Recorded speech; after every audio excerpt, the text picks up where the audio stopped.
ለ2018 ዓመተ ምህረት የጌታችንና የመድኃኒታችን የኢየሱስ ክርስቶስ ልደት መታሰቢያ በዓል ልዩ ዝግጅት እንኳን አደረሳችሁ እንኳን አደረሰን።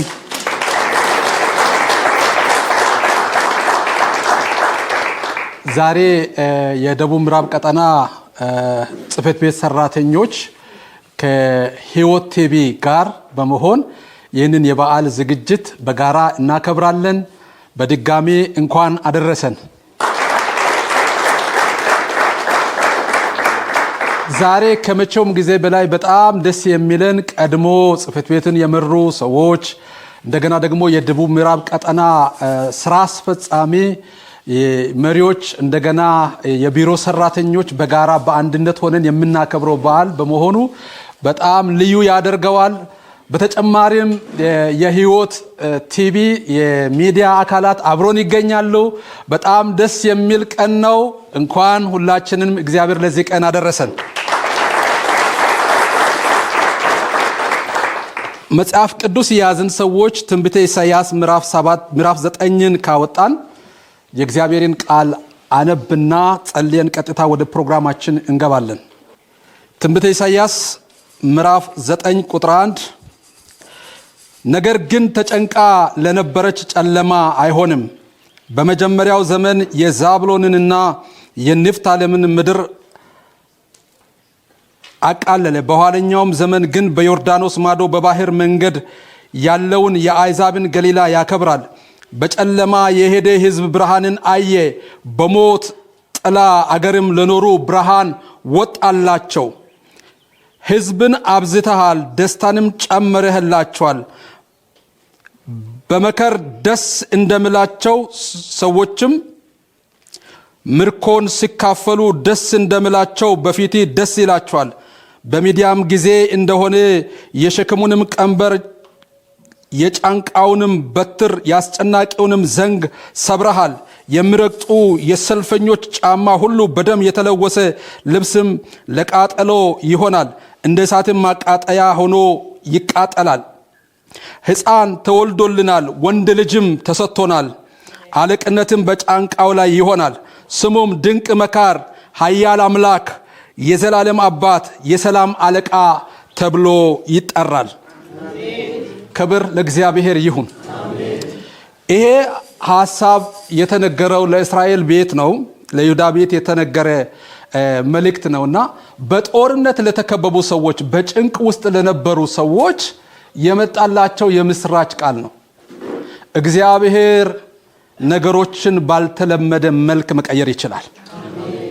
ነገር ግን ተጨንቃ ለነበረች ጨለማ አይሆንም።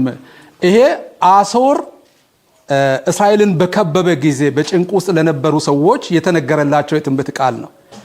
በጊዜው የነበረ ቀጥሎ የሚመጣው ንጉስ የሚያሳርፋቸው እንደሆነ የተነገረላቸው ነው። ግን እዚህ ቦታ ላይ የተጠቀሱ ስሞችን በምንመለከትበት ጊዜ ሕዝብን ሁሉ አሕዛብንም ሁሉ የሚያሳርፈው ብርሃን የሆነው ሰላም የሆነው የሰላም አለቃ የሆነው ኢየሱስ ክርስቶስ መሲሁ እንደሆነ የሚያመለክት ምሳሌ መሆኑን እንደገና አዲስ ኪዳን ማቴዎስ ወንጌል ምዕራፍ 1:23 ላይ ሄደን ማየት እንችላለን። ክብር ለጌታ ይሁን። እግዚአብሔር ጨለማን ወደ ብርሃን ይቀይራል። ነገሮችን ባልተለመደ መልክ መቀየር ይችላል። ይሄ የናዝሬቱ ኢየሱስ ከዘመናት በፊት ትንቢት የተነገረለት ብዙዎችን ከጨለማ ወደ ሚደነቅ ብርሃን ያመጣው የምስራች የሆነው ክብር ለሱ ይሁን። እሱ ተወልዶልናል። እሱ ከመከራ ሊያድነን፣ ነፃ ሊያወጣን፣ ሊያሳርፈን፣ ብርሃን ሊሆነን ተወልዶልናልና እናከብረዋለን፣ እናመልከዋለን፣ እንገዛለታለን፣ ዘመናችንን ሁሉ ለእርሱ እንሰጣለን። ይሄንን እያሰብን እስቲ ዝቅ ብለን እንጸልያለን። ድንገት ጨለማውን ወደ ብርሃን የሚቀይር ጌታ፣ ድንገት መከራን ታሪክ የሚያደርግ ጌታ፣ ክብር የተገባው የሰላም አለቃ የሆነው ዛሬም ሰላም ለሌላቸው፣ ዛሬም ተስፋ ለቆረጡ፣ ዛሬም ለጨለመባቸው ብርሃን የሆነውን እሱን እናከብረዋለን። ክብር ለእርሱ ይሁን። ያኔ ሰባ ሰገል መጥተው ወርቅ፣ ዕጣን፣ ከርቤ ያቀረቡለትን ጌታ እኛም በምስጋና በእልልታ ስሙን ከፍ ከፍ እናደርጋለን።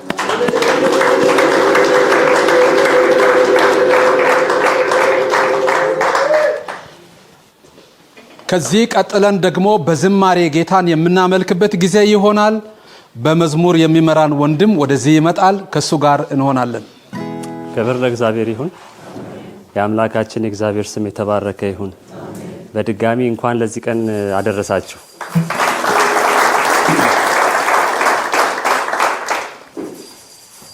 ይህንን ቀን እያሰብን አሁን ደግሞ እግዚአብሔርን በመዝሙር እናመሰግናለን። አንድ ላይ ከኔ ጋር ደስ ይበለን እንዘምር በእልልታ እያልን ኢየሱስ ክርስቶስን መወለድ እናበስራለን።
ምስራች እሰየ ምስራች ጌታ ተወለደ ከሰማይ ሰማያት ለእኛ ሲወለደ እሰየ ምስራች ጌታ ተወለደ ከሰማይ ሰማያት ለእኛ እሰየ ምስራች እሰየ ምስራች ጌታ ተወለደ ከሰማይ ሰማያት ለእኛ ደስ ይበለን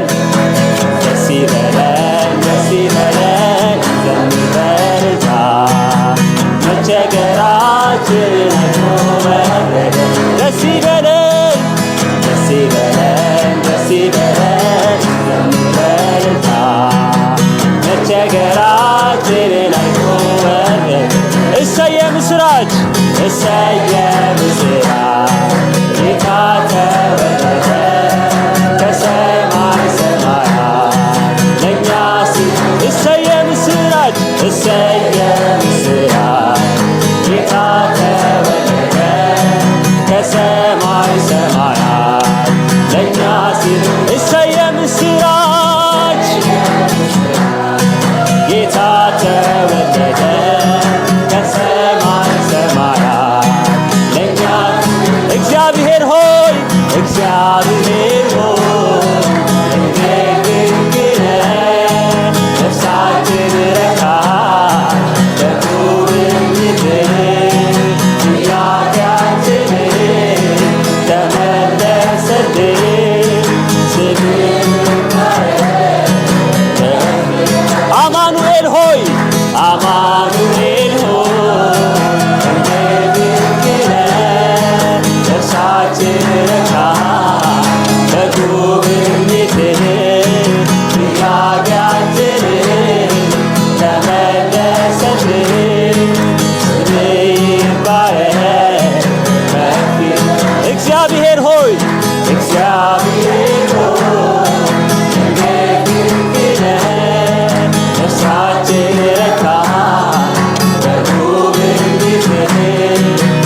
ካቻምና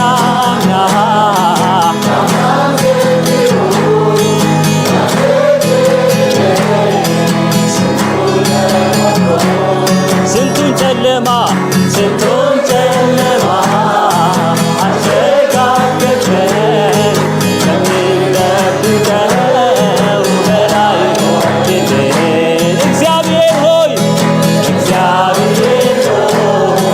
እንደምትለን ነፍሳችን ረካ በጉብኝት ጥያቄያችንን ተመለሰልን። ስምህ ይባረክ አማኑኤል ሆይ እንዴት ድንቅ ነህ። ነፍሳችን ረካች በጉብኝትህ ጥያቄያችንን ተመለሰልን። ስምህ ይባረክ ከፍ ይበልልን።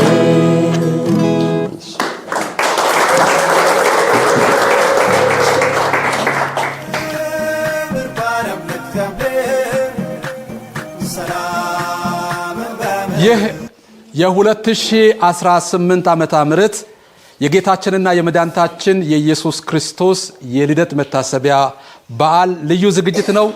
ከደቡብ ምዕራብ ቀጠና በድጋሚ እንኳን አደረሰን፣ እንኳን አደረሳችሁ።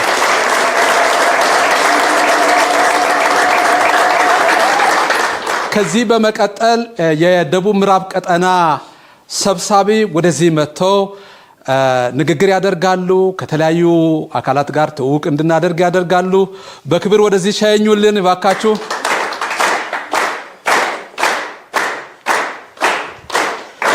አመሰግናለሁ። ክብር ለእግዚአብሔር ይሁን።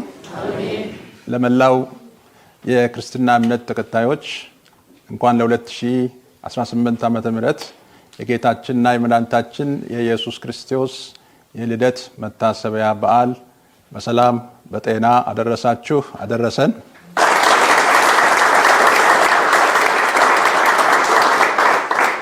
በዓሉ የሰላም፣ የደስታ፣ የፍቅር፣ የአንድነት፣ የመተሳሰብ በአጠቃላይ እግዚአብሔር የሚከብርበትና የሚደሰትበት እንዲሆን እመኛለሁ።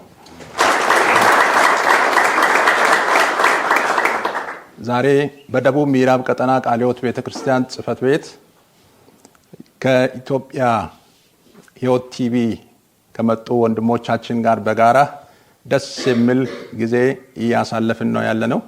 የ2018 ዓመተ ምህረት የልደት በዓል እያከበርን ነው ያለነው። በዚህ መካከል የቀድሞ አባቶች በተለይ የደቡብ ምዕራብ ቀጠና የመጀመሪያ ዋና ጸሐፊ በመካከላችን አሉ። ክብር ለእግዚአብሔር ይሁን።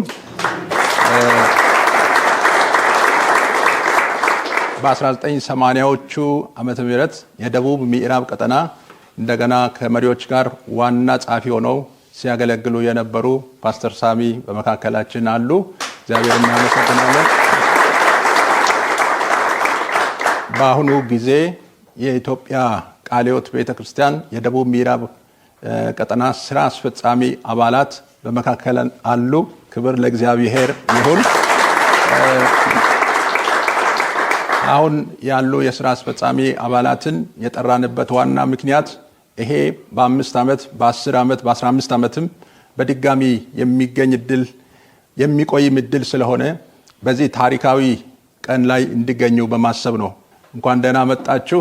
እንኳን በዚህ ታሪካዊ ቀን ላይ መሳተፍ ቻላችሁ።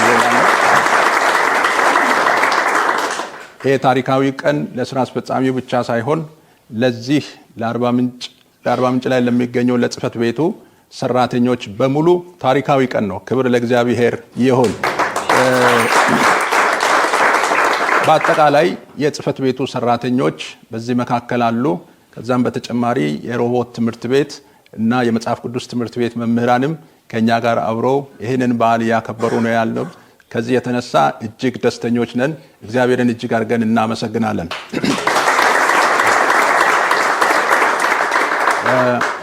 በዓሉን ስናከብር እንግዲህ ወደ በዓሉ ስንመጣ ጌታ ኢየሱስ ክርስቶስ ከእግዚአብሔር የተሰጠን ውድ ስጦታ ነው። እንደዚህ አይነት ስጦታ አይነት በየትኛውም ጊዜም በየትኛውም ዓለም የለም።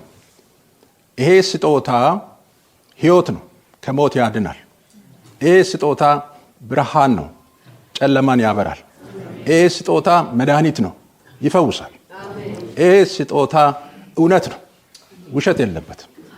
ስለዚህ ወገኖቻችን በዚህ በክርስቶስ ውስጥ ያለን ሁላችንም ደስ ሊለን ይገባል። እንኳን ደስ አላችሁ ጌታ በዚህ አጋጣሚ ይህንን እውነት ያላገኛችሁ፣ ይህንን የዘላለምን ሕይወት ያላገኛችሁ፣ ይህንን ስጦታ ወስዳችሁ የራሳችሁ ያላደረጋችሁ በውጭ ያላችሁ አንድ ዕድል አለ። ዛሬም ጌታ ኢየሱስ ክርስቶስ እጁን ዘርግቶ ኑ እያለ እየጠራ ነው ያለውና ይህንን ስጦታ ተቀብላችሁ አምናችሁ የዘላለምን ሕይወት እንድታተርፉ በጌታ ፍቅር ጋብዛችኋለሁ። በመጨረሻም ይህንን በዓል በምናከብርበት ጊዜ የእግዚአብሔር ቃል አንደኛ ቆሮንቶስ ምዕራፍ 10:31 ላይ እንደሚል የምታደርጉትን ለእግዚአብሔር ክብር አድርጎ ተብሎ እንደተጻፈ የምናደርገውን በዓሉን ስናከብር ለእግዚአብሔር ክብር እንዲሆን እግዚአብሔር ደስ እንዲሰኝ እንድናደርግ በጌታ ፍቅር ላሳስባችሁ እወዳለሁ። የተራቆቱ ካሉ በማልበስ የተራቡ ካሉ ደግሞ በማብላት ያለንን በማጋራት የተጨነቁ ካሉ የታመሙ ካሉ በማጽናናት ይህንን በዓል እንድናሳልፍ በጌታ ፍቅር እንደገና ልጠይቃችሁ ጥሪ ላስተላልፍ እወዳለሁ። በመጨረሻ እንደገና የሕይወት ቲቪ በኢትዮጵያ ቃለ ሕይወት ቤተክርስቲያን ትልቅ የሚዲያ ፓርት ነው። ይህንን ሚዲያ በዚህ በደቡብ ምዕራብ ቀጠና ቃለ ሕይወት ቤተክርስቲያን ለመቅረጽ ብሎ የመጡ ወንድሞቻችንን እጅግ አድርገን እናመሰግናለን። ከነሱ መካከልም አንድ እህት አለች። በጣም አድርገን እናመሰግናለን። ይሄ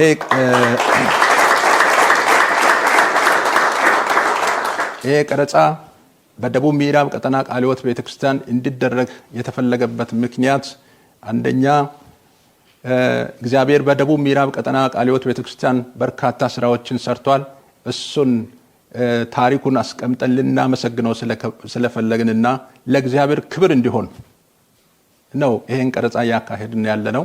ከዛ በተጨማሪ አሁናዊ የሆነው ክርስቲያኖች አሁን ያሉ በየቦታው ያሉ የወንጌል አማኞች ይሄንን ታሪክ አይተው እንድነቃቁ፣ እንዲበረታቱ፣ ክርስትና ሕይወታቸውን አጥብቀው እንዲይዙ ለማድረግ የሚያስተምር ስለሆነ ለመቅረጽ ሁለተኛው ዓላማችን እሱ ነበረ።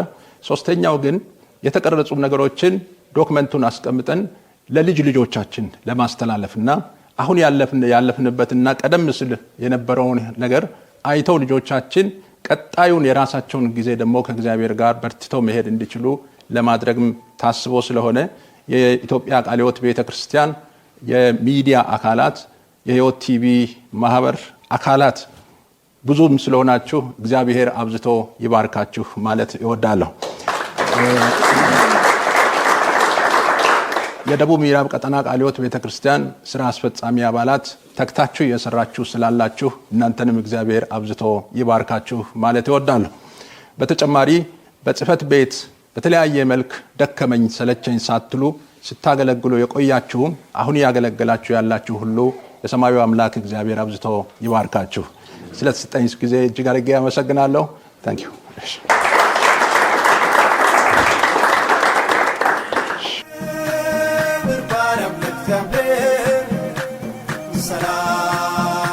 ክብር ሁሉ ለእግዚአብሔር ይሁን። ሕፃን ተወልዶልናል፣ ወንድ ልጅም ተሰጥቶናል። ስለዚህ ለዚህ ሕፃን አለቅነት ለተሰጠው የሰላም አለቃ ለሆነው ለሱ እልልታ፣ ጭብጨባ፣ አድናቆት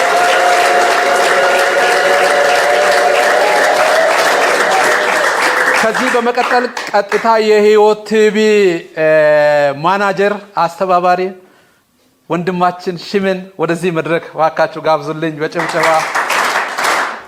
እሺ፣ ለ2018 ዓመተ ምህረት የጌታችንና የመድኃኒታችን የኢየሱስ ክርስቶስ በዓል እንኳን በሰላም አደረሳችሁ።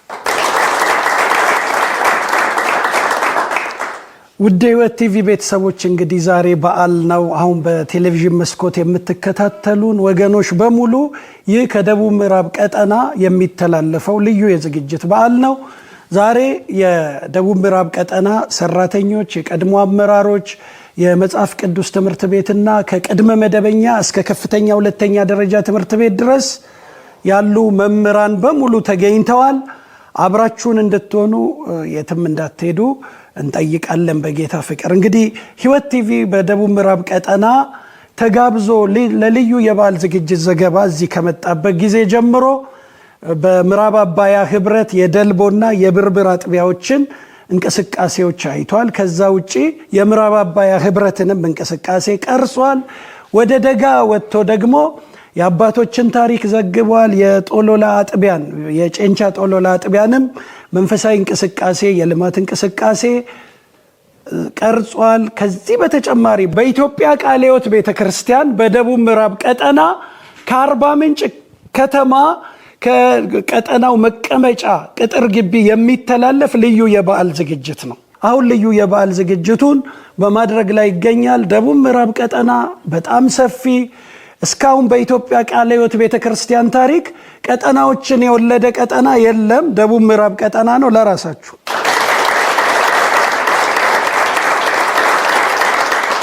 በርካታ የወንጌል አባቶች ያሉበት ምድር ነው የኢትዮጵያ ቃለ ሕይወት ቤተክርስቲያን። በዚህ በጣም ትኮራለች እና ሕይወት ቴሌቪዥን ሁልጊዜም ከወንጌል አርበኞች ጋር ይሰራል። እንደናንተ ካሉ ትጉ የእግዚአብሔር ሰራተኞች ጋር አብሮ ለመስራት ዝግጁ ነው።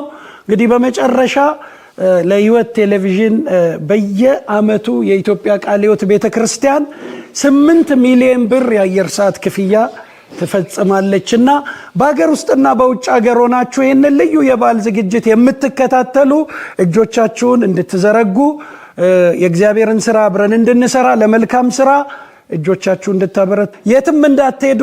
የሕይወት ቲቪ ከደቡብ ምዕራብ ቀጠና የሚተላለፈው ልዩ የበዓል ዝግጅት ይቀጥላል። የትም እንዳትሄዱ። በድጋሚ መልካም በዓል ለሁላችን። ቀጥታ የእግዚአብሔርን ቃል የምንሰማበት ጊዜ ይሆናል። የቀጠናው ዋና ጸሐፊ ወደዚህ ይመጣሉ። የጌታን ቃል ያካፍሉልናል። አርባ ምንጭ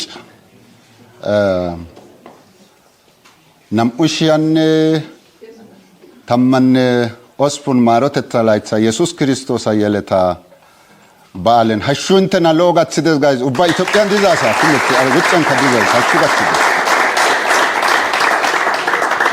ጎዳስ ጋላታ ይግዱ አሜን። እንዲህ ካልኩኝ ጧት በብርብር ከተማ የበዓል ዝግጅት አድርገን ነበረ። እዛም ከእግዚአብሔር ቃል ፓስተር ሳሙኤል የእግዚአብሔርን ቃል አካፍለው ነበሩ። ከዚህ ከደቡብ ምዕራብ ቀጠና ቃለ ሕይወት ቤተክርስቲያን የሚተላለፈው የእግዚአብሔር ቃል ተመሳሳይ እንዲሆን ስላሰብን እዛ የተነበበውን የመጽሐፍ ቅዱስ ጥቅስ ካነበብኩ በኋላ አብረን ካነበብን በኋላ አንድ ሁለት ሐሳቦችን ከተነጋገርን ከልደቱ ጋር ከተነጋገርን በኋላ እንጨርሰዋለን እና ሁላችንም ማቴዎስ ወንጌል ምዕራፍ 1 ከቁጥር 18 እስከ 23 ድረስ ያለውን ክፍል እናነባለን። የኢየሱስ ክርስቶስም ልደት እንዲህ ነበረ። እናቱ ማርያም ለዮሴፍ በታጨች ጊዜ ሳይገናኙ ከመንፈስ ቅዱስ ጸንሳ ተገኘች። እጮኛዋ ዮሴፍም ጻድቅ ሆኖ ሊገልጣት ስላልወደደ በስውር ሊተዋት አሰበ። እርሱ ግን ይህን ሲያስብ እነሆ የጌታ መልአክ በሕልም ታየው፣ እንዲህም አለ፣ የዳዊት ልጅ ዮሴፍ ሆይ ከእርሷ የተጸነሰው ከመንፈስ ቅዱስ ነውና እጮኛህን ማርያምን ለመውሰድ አትፍራ። ልጅም ትወልዳለች፣ እርሱም ሕዝቡን ከኃጢአታቸው ያድናቸዋልና ስሙን ኢየሱስ ትለዋለህ። በነቢይ ከጌታ ዘንድ እነሆ ድንግል ትጸንሳለች፣ ልጅም ትወልዳለች፣ ስሙንም አማኑኤል ይሉታል የተባለው ይፈጸም ዘንድ ይህ ሁሉ ሆኗል። ትርጓሜውም እግዚአብሔር ከኛ ጋር የሚል ነው። የእግዚአብሔር ስም የተባረከ ይሁን። በዚህ ባነበብነው የመጽሐፍ ቅዱስ ክፍል ውስጥ ለሚወለደው ልጅ የተሰጡ ሁለት ስሞችን ብቻ ትኩረት አድርገን እንመለከታለን። ዛሬ ጠዋት በነበረን ክፍለ ጊዜ ኢየሱስ ክርስቶስ መወለድ ምንድን ነው፣ ለምን ተወለደ የሚለው ላይ ነው ትኩረት ሰጥተን የተነጋገርነው። አሁን ስሞቹ ላይ ነው ትኩረት። እዚች ክፍል ብቻ የኢየሱስ ክርስቶስ ስም የተጠቀሰው ላይ ትኩረት እንሰጣለን። ለዮሴፍ መልአኩ መጥቶ ሲናገር ማርያም እጮኛዋ ነበረች እና እጮኛዋ አርግዛ ስለተገኘች ሊተዋት አሰበ። ነገር ግን መንፈስ ቅዱስ ለሱ ተገልጦ ማርያም የተጸነሰችው ከመንፈስ ቅዱስ ነው። እንግዲህ ብዙ በታምራት የተወለዱ ሰዎች አሉ። አብርሃምና ሳራ እድሜ ጠግቦ የሚወልዱበት ጊዜ ሁሉ ካለፈ በኋላ በተአምር ልጅ ወልደዋል። በ100 ዓመት ዘካርያስና ኤልሳቤጥ በአዲስ ኪዳን በተመሳሳይ ሁኔታ በተአምር መጥምቁ ዮሐንስን ወልደዋል። የማርያምና የዮሴፍ ደግሞ ይለያል። እነዛ ሰብአዊ የሆነ አባት አላቸው። የማርያም ግን ሰብአዊ የሆነ አባት የለም። በመንፈስ ቅዱስ ጸንሳለች። በመንፈስ ቅዱስ ጸንሳለች። ይሄ ነገር ከባድ ነው ለመቀበል። ለማርያም ከባድ ነው። ለዮሴፍ ከባድ ነው። ለማርያም ቤተሰብ፣ ለእናት ለአባት ከባድ ነው። አሁን በእኛ ባህል ውስጥ አንድ ያላገባች ልጃገረድ የኔ ልጅ ከመንፈስ ቅዱስ ተጸንሰሻል፣ ኢያሱ ያንተ ልጅ ከመንፈስ ቅዱስ ነው የጸነሰችው ብሎ ብናገር እኔ እቀበላለሁ የሚለው የኔ ጥያቄ ነው። ጓደኞቿ ምን ይላሉ? የሷ ጓደኞች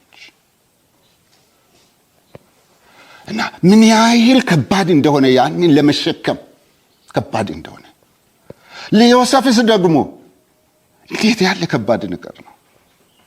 መንፈስ ቅዱስ መጥቶ ዮሴፍ አቤት ያንተ እጮኛ ከመንፈስ ቅዱስ ነው የተጸነሰችው፣ ዝም ብለህ ወደ ቤት ውሰድ፣ እሷን ለመውሰድ አትፍራ፣ ግን እሷ ጋር አትጠጋ፣ ከእሷ ጋር ምንም ግንኙነት አታደርግ፣ እንደ ሚስት ግን ወደ ቤት ውሰድ፣ ግን እንደ እጮኛ ኑሩ። ለዮሴፍ እንዴት ያለ ከባድ ነው። ምን አይነት ለእግዚአብሔር ቃል የሚታዘዙ እግዚአብሔርን የሚሰሙ ሰዎችን እግዚአብሔር እንዳገኘ በጣም የእግዚአብሔር ሥራ ይገርማል። ይህንን መልእክት መልአኩ መጥቶ ሲናገር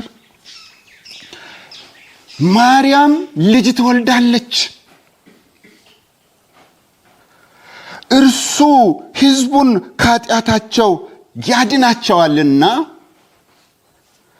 ስሙን ኢየሱስ ትለዋለህ።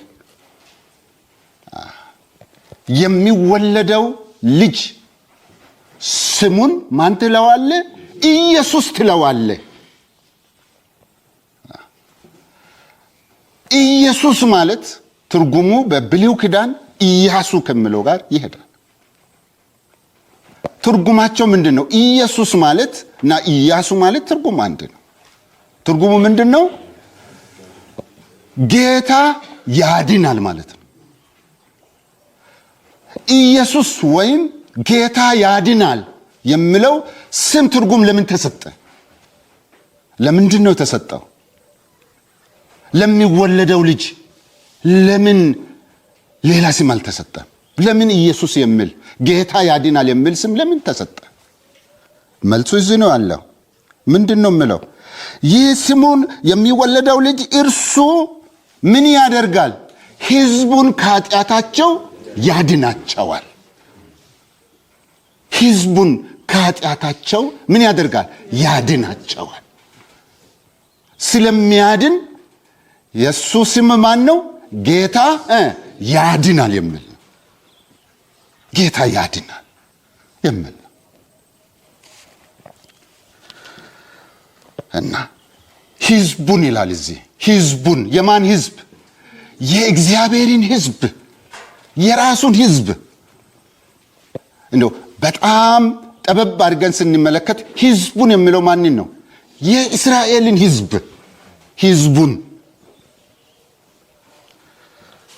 ሌላ መልአክ ሄዶ ለእረኞች ሉቃስ ወንጌል ላይ ምዕራፍ 2 ቁጥር 10 ላይ ለእረኞች የኢየሱስ ክርስቶስን መወለድ በሚያበስርበት ጊዜ ምንድን ነው ያለው? ለሕዝቡ ሁሉ የሚሆን ታላቅ ደስታ የምስራች ይላል። ለማን የሚሆን? ለሕዝቡ ሁሉ። ሕዝቡ። አንዳንድ ሰዎች ይህንን ወስደው ኢየሱስ ክርስቶስ የተወለደው ለሕዝቡ ነው፣ ያውም ለእስራኤል ብቻ ነው፣ እኛን አይመለከትም የሚሉ ሰዎች አሉ።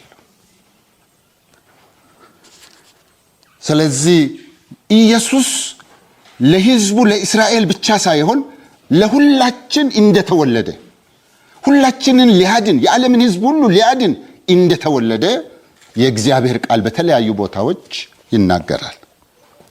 እንደው አንዷን ብቻ ጠቀስ አድርጌ ብናገር ልክ ነው። ወደ ሕዝቡ መጥቷል ኢየሱስ፣ ወደ እስራኤል መጥቷል።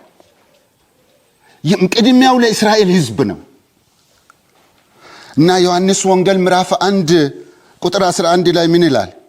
የእርሱ ወደ ሆነው መጣ፣ የገዛ ወገኖቹም አልተቀበሉትም ይልና ቁጥር 12 ላይ ምን ይላል? ለተቀበሉት ይላል። ለተቀበሉት ይላል። ይሄ ጥቅስ የሚያሳየው ለአንድ ለእስራኤል ሕዝብ ብቻ ኢየሱስ እንደመጣ ሳይሆን ለማን ነው መጣው? ለሁሉ እንደመጣ ነው የእግዚአብሔር ቃል የሚናገረው። ስለዚህ ሕዝቡ አይሁድም ሆነ አሕዛብ ቃሉ ምን ይላል? ኃጢአትን አድርገዋል። የእግዚአብሔር ቃል ሲናገር ምን ይላል? አንድ ስንኳ ጻድቅ የለም፣ ሁሉ ምን ሆነዋል? ተሳስተዋል ይልና ሮሜ ምዕራፍ 3:23 ምንድን ነው የሚለው? ሁሉ ምን ሆነዋል? ኃጢአትን ሰርተዋል። ለዚህ ኃጢአት መድኃኒት በዓለም ላይ ሌላ መድኃኒት የለም። ከየትኛውም በሽታ ይልቅ አደገኛ ነገር ምንድን ነው? ኃጢአት ነው። በላቦራቶሪ ምርመራ ሊገኝ አይችልም መድኃኒት። መድኃኒቱ ማን ነው? ኢየሱስ ክርስቶስ ነው። ከኃጢአታቸው ያድናቸዋል። ከኃጢአታቸው ያድናቸዋል። ዛሬ እንሰማለን አንዳንድ ሰዎች መጽሐፍ ቅዱስ የተማሩም ያልተማሩም ኃጢአት የለም የሚሉ አሉ። ኃጢአትን የሚለማመዱ አሉ። በቃ ይህ አደገኛ አካሄድ ነው። ኃጢአትን ሰርተዋል ይላል የእግዚአብሔር ቃል። ንስሐ ላለመግባት ፈልገው ነው። ለሰሩት ጥፋት ኃላፊነት ለመቀበል ስለማይፈልጉ ነው ይህንን የሚናገሩት። ሰው ኃጢአትን ከተለማመደ፣ ሁል ጊዜ ኃጢአትን ከሰራ የኃጢአት ባሪያ ይሆናል። ለኃጢአት ይገዛል። ስለዚህ ቃሉ ምን ይላል? እርሱ ከኃጢአታቸው ሕዝቡን ምን ያደርጋል? ያድናቸዋል። ከኃጢአት እስራት ያወጣቸዋል፣ ይፈታቸዋል። የሚወለደው ልጅ ያ ስልጣን አለው። ሌላ ደግሞ እስራት ብቻ አይደለም፣ ባርነት ብቻ አይደለም። የኃጢአት ደሞዝ ምንድን ነው? ሞት ነው። ከሞት ያድናል፣ የዘላለምን ሕይወት ይሰጣል። ማን? የሚወለደው ልጅ ኢየሱስ ክርስቶስ። የእግዚአብሔር ስም የተባረከ ይሁን። ለዚህ ነው እኛ ሁል ጊዜ እንደ እብዶች ሲባል ኢየሱስ ያድናል የምንለው። ለዚህ ነው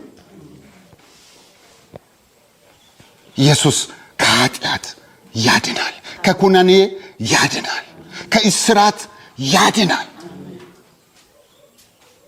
የሚወለደው ሕፃን ለምንድን ነው የተወለደው?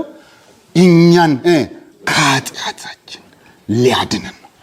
ልጅም ትወልዳለች፣ ስሙንም አማኑኤል ይሉታል። ሌላ ስም፣ ሁለተኛ ስም አማኑኤል ማለት ምንድን ነው? ላትርጓመው እግዚአብሔር ከኛ ጋር። ማቴዎስ መጽሐፍ በጣም ደስ የሚል መጽሐፍ ነው። ይሄ መጽሐፍ ቅዱስ ተማሪዎች እንደሚስማሙት በብሉይ ኪዳን መጽሐፍና በአዲስ ኪዳን መጽሐፍት መካከል 400 ዓመት በላይ የጨለማ ዘመን ነበረ። ያ የጨለማ ዘመን ማለት ምን ማለት ነው? እግዚአብሔር በትንቢትም በራእይም በተለያየ መንገድ ለሰው ልጅ ያልተናገረበት ዘመን ነበር። ያ 400 ዓመት የጨለማ ዘመን የተባለው ለምንድን ነው? እግዚአብሔር ዝም ያለበት ዘመን። እግዚአብሔር ዝም ካለ ከባድ ነው፣ ጨለማ ነው ለሰው። በዚህ ጨለማ ጊዜ 400 ዓመት በጨለማ ውስጥ ለሚገኝ ሕዝብ የእግዚአብሔር መልአክ መጥቶ ምን አለ? አማኑኤል ስል ሕዝቡ ምን ይሰማዋል? ከፍተኛ ደስታ። ዝም ያለው እግዚአብሔር አማኑኤል፣ እኔ ከእናንተ ጋር ነኝ። ሃሌሉያ! በጣም ደስታ ይሰማል። ስለዚህ እግዚአብሔር በኢየሱስ መወለድ ምክንያት የእስራኤልን ሕዝብ ምን እያለ ነው? እኔ ከእናንተ ጋር ነኝ። በሱ መወለድ ምክንያት እግዚአብሔር ምን እያለ ነው? እኔ ከእናንተ ጋር ነኝ። ከእናንተ ጋር ምን ሆናለሁ? ይሆናለሁ እያለ ነው እግዚአብሔር። ስለዚህ እግዚአብሔር በልጁ መወለድ ምክንያት ከእኛ ጋር መገናኘት ፈልጓል። ከእኛ ጋር ለመኖር ፈልጓል። የሱ መወለድ የእግዚአብሔርን ህልውና በእኛ ውስጥ እንዲኖር አረጋግጧል።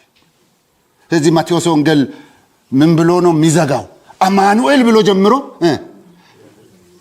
ማቴዎስ ወንጌል ምዕራፍ 28 ቁጥር 20 ምን ይላል?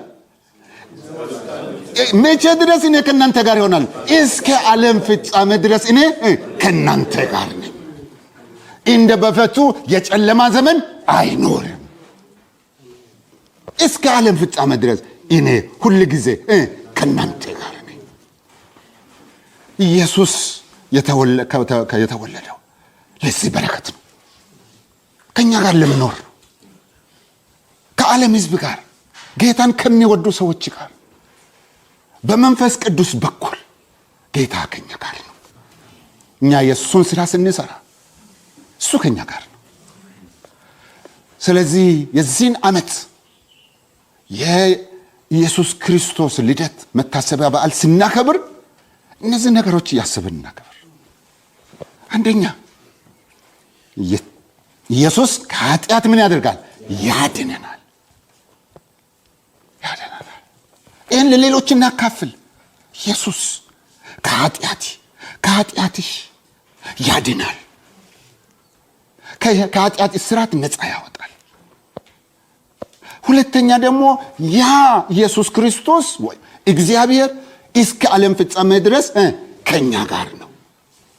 አንዳንድ ጊዜ ስንቸገር፣ መከራ ሲደርስ፣ ስንፈተን እንረሳለን። እግዚአብሔር ሆይ ወዴት ነህ እንላለን። የት ነህ እንላለን። የለም፣ የትም አይደለም። እግዚአብሔር የት ነው ያለው? ከኛ ጋር ነው። የእግዚአብሔር ስም የተባረከ ይሁን። በዚህ ቃል ሁላችን እየተጽናናን ይህንን እስከሚቀጥለው ዓመት የክርስቶስ ልደት በዓል ብቻ አይደለም፣ በሕይወት ዘመናችን ሁሉ እግዚአብሔር ከኔ ጋር ነው፣ እግዚአብሔር ከኔ ጋር ነው እያልን በዓላችን እናከብር። በሕይወት ዘመናችን ይህንን መሪ አድርገን እንጠቀም። እግዚአብሔር ቃሉን ይባርክልን። መልካም በዓል ይሁንልን። አሜን።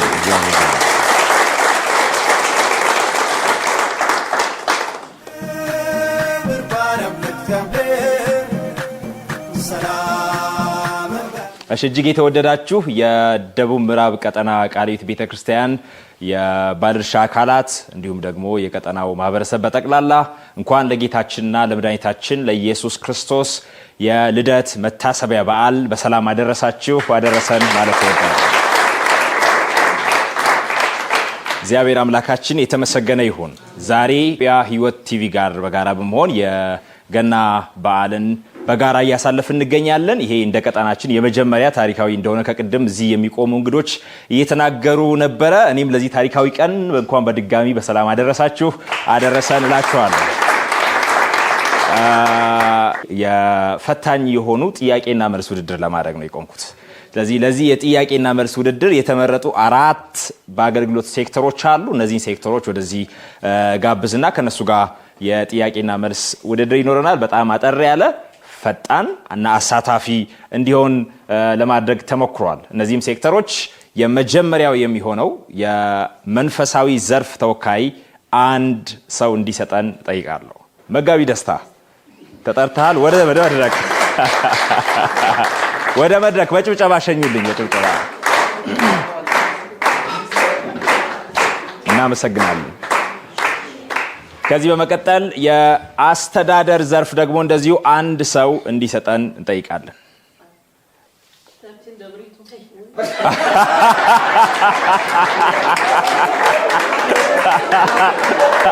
ቆይ በምክክር እናደርጋለን። በምክክር የእርሶ ምስሉ ነው ያሉት?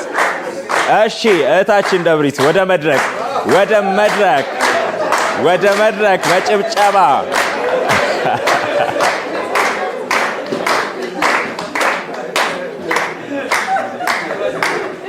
ሶስተኛ ያደረግነው የርሆቦት ትምህርት ቤት ከኬጂ እስከ 12ኛ ክፍል ካሉት አንድ ተወካይ ማንን እንውሰድ?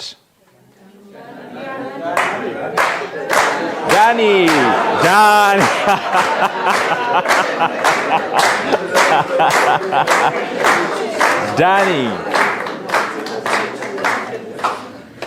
እናመሰግናለን። አራተኛውና ተጠባቂው ከደቡብ ምዕራብ ቀጠና የስነ መለኮት ትምህርት ቤት ማንን እንውሰድ?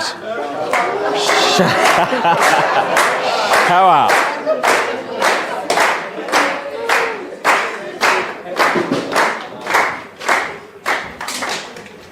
እሺ 3 አይነት ጥያቄ ተዘጋጅቶላችኋል። ሶስቱም አይነት ጥያቄ በተለያየ ስትራክቸር ላይ ያሉ ሐሳቦችን የያዘ ነው። መጽሐፍ ቅዱሳዊ፣ መዋቅራዊ እና ታሪካዊ የሆኑ ሐሳቦችን የያዙ 3 ጥያቄ። ስለዚህ 3 አይነት እጣ ነው ማስነሳችሁ። ከ3ቱ እጣ አንድ ታነሳላችሁ።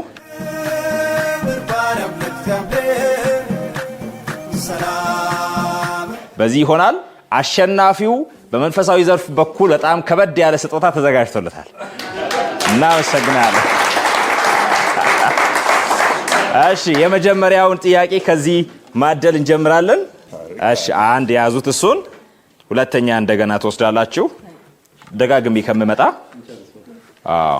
ደጋግሜ ከምመጣ ያዙትና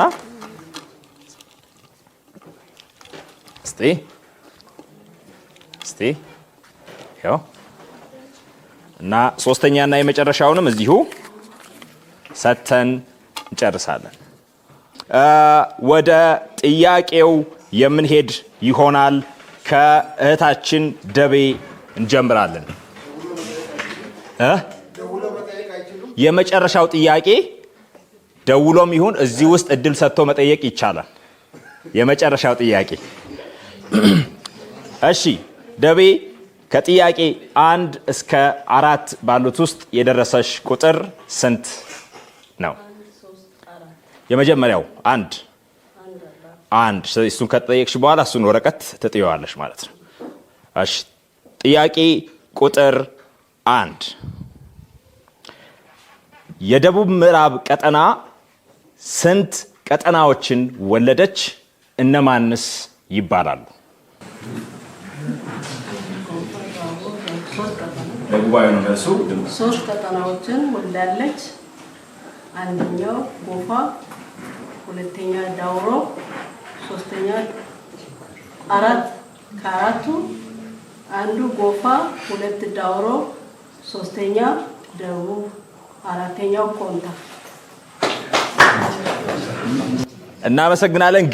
ግን በአንድ እድል በትክክለኛ ስያሜያቸው ውጤቱ ሙሉ የሚሆነው በትክክለኛ አጠራራቸው ሲጠራ ስለሆነ በትክክለኛ ስያሜ 4 መሆናቸውን ጠቅሳልናለች። ነገር ግን በትክክለኛ ስያሜ ስላልጠቀሰችልን 0.5 ተተናል።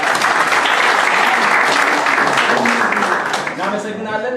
ተራ ቁጥር 2 የመጀመሪያው የደቡብ ምዕራብ ቀጠና ተሿሚ ዋና ጸሐፊና ተቀጣሪ የዋና ጸሐፊ እነማን ናቸው?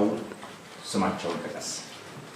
የመጀመሪያ ተሿሚ መጋቢ ሳሙኤል ወልቶ ናቸው። ተቀጣሪ አቶ ሳሙኤል ገንቦ ናቸው። በትክክል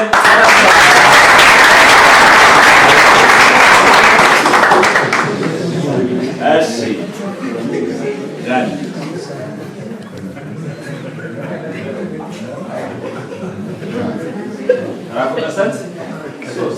ተራ ቁጥር 3 የኢትዮጵያ ቃለ ሕይወት ቤተክርስቲያን መዋቅር ስንት ነው? እነማንስ ይባላል? የኢትዮጵያ ቃለ ሕይወት ቤተክርስቲያን መዋቅር 4 ነው። የመጀመሪያው የኢትዮጵያ ቃለ ሕይወት ቤተክርስቲያን ዋናው ጽሕፈት ቤት፣ በመቀጠል ያለው ቀጠና፣ ቀጥሎ ያለው ደግሞ የአጥቢያ ቤተክርስቲያናት ህብረትና በመጨረሻ አጥቢያዎች ናቸው። እናመሰግናለን።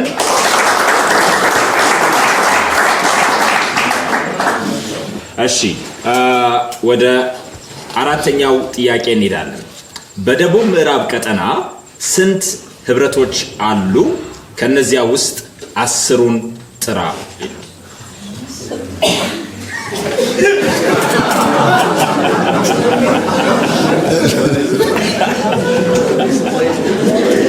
ይህን ለመመለስ አንድ እስካሁን በደንባሩ አሁን ባለበት ሁኔታ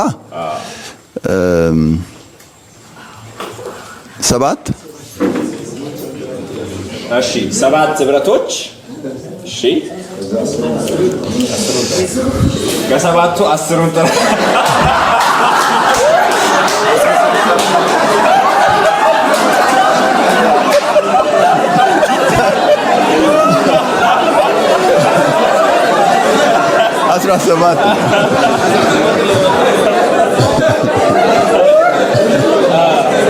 ማሻሻል የጎንዮሽ ወሬ አይፈቀድም።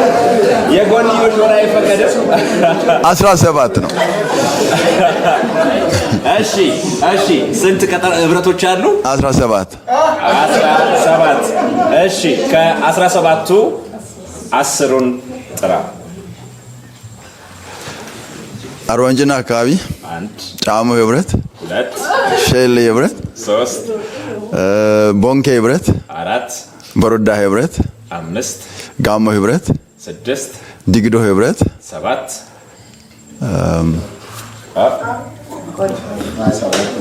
ደራማሎ ህብረት 8 ምዕራብ አባያ 9 ካምባ 10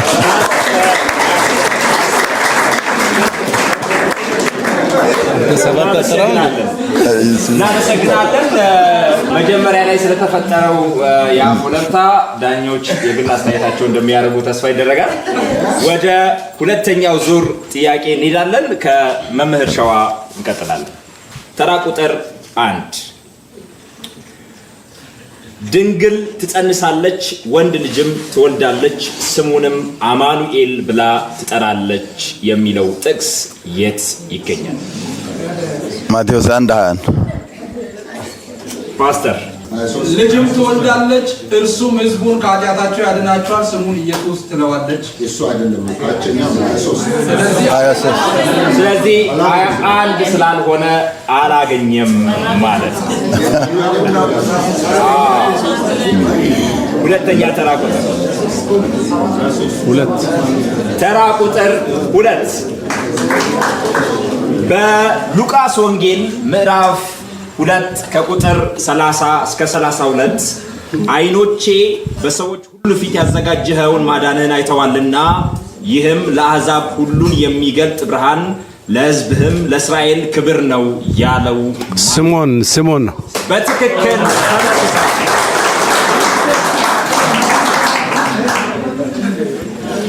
ጥያቄ ቁጥር 4 ጥያቄ ቁጥር 4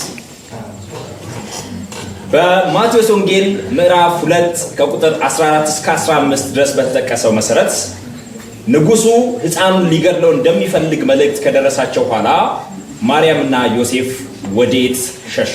ወደ ግብጽ። ወደ ግብጽ። እናመሰግናለን። በትክክል 3 ተራ ቁጥር 3 የመጨረሻው ጥያቄ ከብሉይ ኪዳን ስለ ኢየሱስ ልደት የተጠቀሱ ጥቅሶች ውስጥ አንዱን ጥቀስ። ኢሳይያስ 9 ኢሳይያስ 9 ስንት?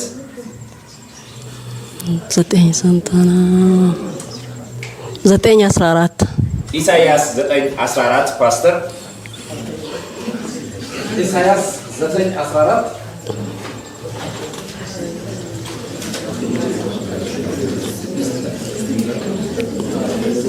9:14 እንደዚህ ይላል።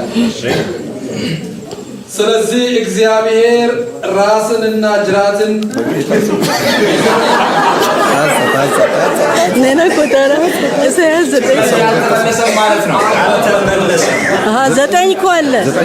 9 ውስጥ አለ። ድንግል ትጸንሳለች 9 ይላል። ጥያቄ ተራ 3 እንቀጥላለን። ሶስተኛውን ምድብና ከጉባኤው ጥያቄው ግራ ከገባችሁ ለአንድ ሰው እድል ሰጥቶ ወይም ደግሞ ስልክ ደውሎ ማጣራት የሚቻልበት የመጨረሻው ጥያቄ ነው የሚሆነው። ከደስታ ጀምራለን። ከመጋቢ ደስታ ተራ ቁጥር 3 ተራ ቁጥር 3 እኔ ማን ነኝ? የደቡብ ምዕራብ ቀጠና ወጣቶች ሰብሳቢ ነበርኩ። የቀጠና ወጣቶች የመጀመሪያው ማስተባባሪ ነኝ። የወጣቶች ስፖርት ለወንጌል አስተባብራለሁ። በቀጠናው የመጽሐፍ ቅዱስ ጥናቶችን እመራለሁ። እኔ ማን ነኝ? ታምሩ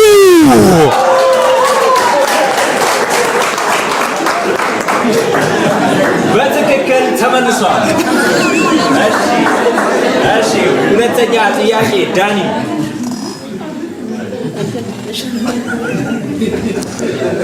ተራ ቁጥር 4 ተራ ቁጥር 4 እኔ ማን ነኝ? እኔ የቀጠናው የመጀመሪያው የጽሕፈት ቤት የቢሮ ጸሐፊ ነኝ። የልማት ፕሮጀክት ላይ የአንድ ሴክተር መሪም ነበርኩ። አሁን ላይ በጽሕፈት ቤቱ የሰራተኞች የቁጠባ ማህበር ሰብሳቢ ነኝ። በተጨማሪም በቀጠናው የሚገኝ የሁለገብ የሥራ ማህበር አስተባባሪ ሆኜ ያገለግላለሁ። እኔ ማን ነኝ? እህታችን ደብሪቱ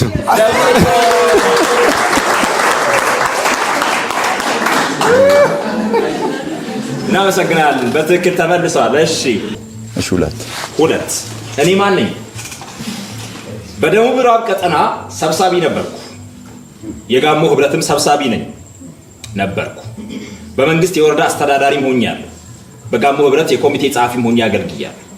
የኤስአይኤም ትምህርት ቤት በጭንቻ ርዕሰ መምህር በመሆን መርቻለሁ። በደርግ ዘመን ለወንጌል ታስሬ በውሸትም ተከስሻለሁ። እኔ ማን ነኝ?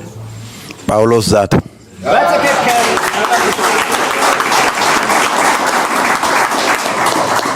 የመጨረሻ ጥያቄ ተራ ቁጥር 1 እኔ ማን ነኝ? የደቡብ ምዕራብ ቀጠና አስተዳደር ነበርኩ።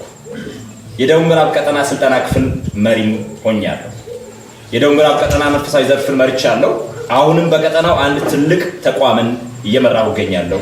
እኔ ማን ነኝ? ኢያሱ ግንጅሎ። ኢያሱ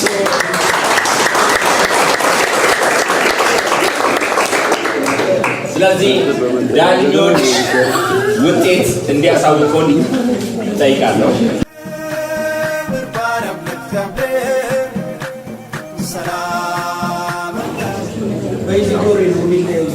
ስለዚህ ሁለት ሰዎች እኩል ውጤት እንዳመጡ ነው በዳኛ በኩል የደረሰን። አንደኝነት ላይ ነው እኩል የተመጣው። ሁለቱም መምህር ዳኒና መጋቢ ደስታ ይሆናሉ። ስለዚህ እነሱን የመለያ ጥያቄ እንጠይቃለን ማለት ነው። የመለያ ጥያቄው እሺ፣ ከሁለታችሁ ተራ ቁጥር 1 እና ተራ ቁጥር 2 ትጠራላችሁ። ከ1 እና ከ2 ደስታ ጥራ።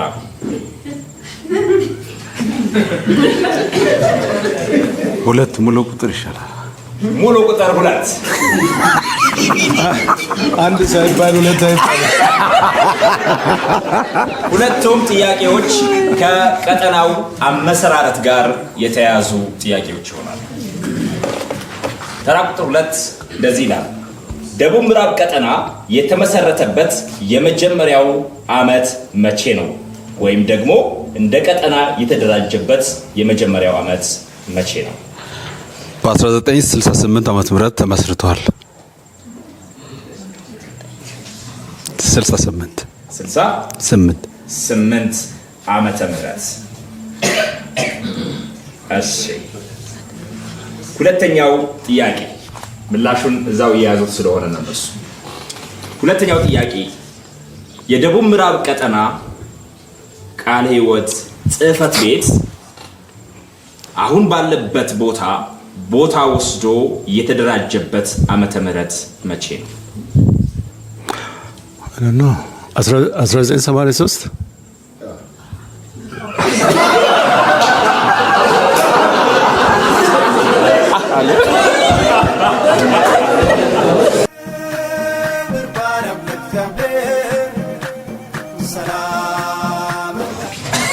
መልሱን ነው የምናውቀው። አይ አሸናፊውን መልሱ። አሸናፊ የለም። አሁን ሁለቱም አላገኙም ነው እንዴ? በጣም በሚያሳዝን መልኩ ሁለቱም አልመለሱም። መልሱን ግን የቀጠናው ሰብሳቢ እንዲነግር ጠይቃለሁ። የደቡብ ምዕራብ ቀጠና የተመሰረተው በ1966 ዓመተ ምህረት ነው። የደቡብ ምዕራብ ቀጠና ጽሕፈት ቤቱ ይሄ የተደራጀው በ1984 ዓመተ ምህረት ነው። የደቡብ ምዕራብ ቀጠና መስራች ህብረቶች ስንት ናቸው? እነማን ናቸው? 3 ናቸው። አልተመለሰም። መመለስ ይችላለሁ። 4 ናቸው። እሺ፣ እነማን ናቸው? ጋሞ፣ ካምባ፣ ጎፋ፣ ደቡብ ኦሞ፣ ጎፋ፣ ጋሞና ካምባ። ካምባ አልተመለሰም። ጋሞ፣ ጎፋ፣ ቁጫና ሐመር ባኮ ናቸው። ከነዚህ ውስጥ 3ቱን ስለጠራው ለወንድማችን ደስታ በጣም ሞቅ ያለ ጭብጨባ የዛሬ ጨዋታችን አሸናፊ የሆነው መጋቢ ደስታ በጣም እንኳን ደስ አለ። ጭብጨባ ወደ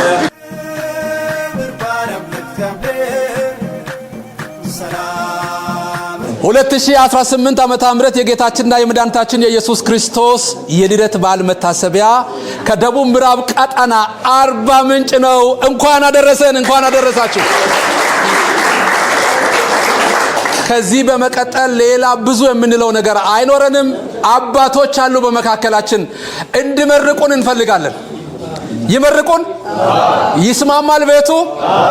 የመጀመሪያ የጉባኤ ጻፊ የነበሩት የደቡብ ምዕራብ ቀጠና ፓስተር ሳሙኤል እና የመጀመሪያው የደቡብ ምዕራብ ቀጠና የጽህፈት ቤቱ ጸሐፊ ወደዚህ ይመጣሉ። በጭብጨባ ወደ መድረክ ባካችሁ ሸኙ።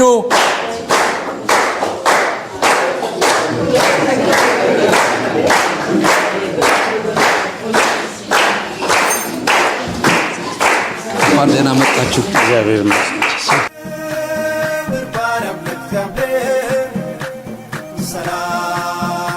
በጣም ደስ ይላል።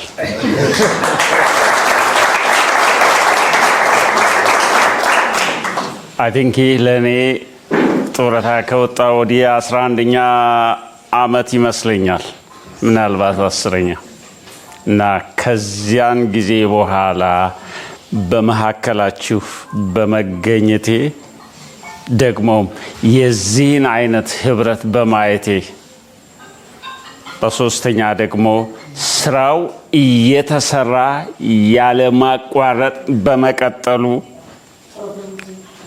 ሁሉም ሰራተኛ እስካሁን ደሞዝ እያገኘ መሆኑ በጣም አስገራሚ ነው።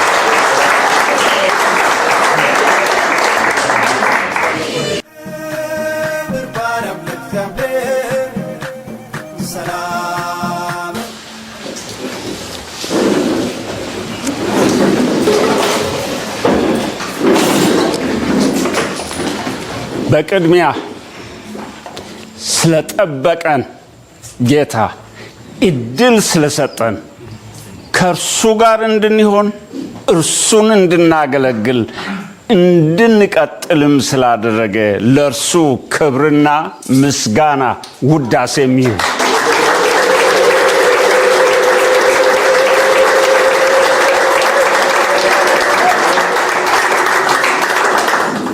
በሚቀጥሉት ዘመናት የእርሱ ጸጋ በስቶላችሁ በምህረቱ ተሸፍናችሁ በደሙ ተሸፍናችሁ በእርሱ ኃይል እንድትቀጥሉ የመንፈስ ቅዱስ ኃይል ለብሳችሁ ሁሌ ተዘጋጅታችሁ እንድትቆሙ እግዚአብሔር ከእናንተ ጋር ይሁን። እግዚአብሔር ይባርካችሁ። እናንተን ብቻ አይደለም፣ ቤተሰቦቻችሁን፣ ልጆቻችሁን እግዚአብሔር ለደረጃ ያብቃልን።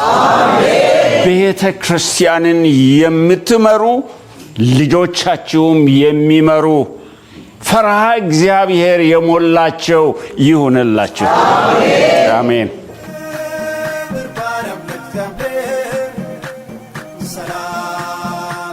የአባቶችን ጸሎት እናቶችን ጸሎት እግዚአብሔር ስለሰማ መታሰር ገመጎፋ በኢትዮጵያ ውስጥ ከባለ ቀጥሎ ሁለተኛው ስደት ገመጎፋ ነው። በ70 ዓመተ ምህረት ባለ ተዘጋ። በ68 69 ጅማ ተዘጋ። 71 ላይ ገመጎፋ ላይ ተዘጋ።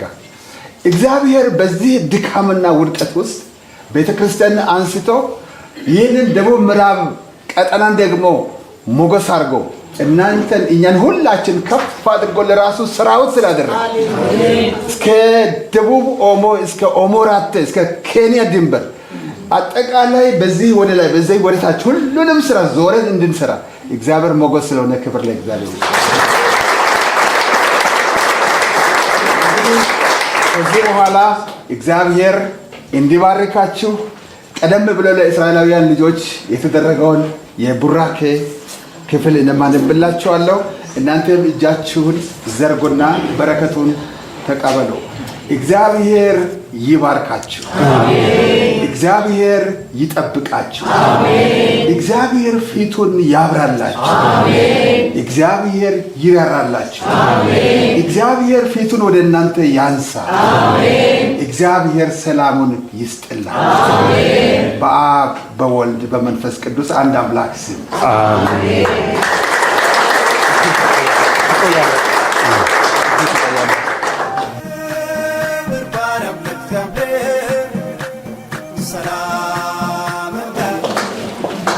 አባቶች መጥተው ይይዛሉ። ስራ አስፈጻሚውም ይመጣል። አንድ ላይ እንኳን አደረሰ እያሉ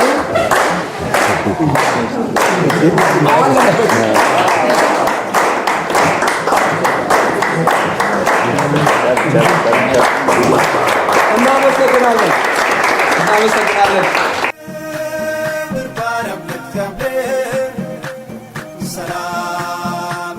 ከመድረክ አልወረድኩም። እኔ እንግዲህ አሁን ከዚህ ቀጥሎ አባቶች ባርከውናል፣ ስራ አስፈጻሚው ጸልየውልናል። አሁን በዚህ በረከት በዚህ ጸሎት ደግሞ ወደ ሻይ ቡና እንሸጋገራለን። ሻይ ቡና ያዘጋጃችሁ ሰዎች ማስተናገድ መቀጠል ትችላላችሁ። እዚህ ተገኝታችሁ ፕሮግራም ስላደረጋችሁ ሁላችሁንም እናመሰግናለን።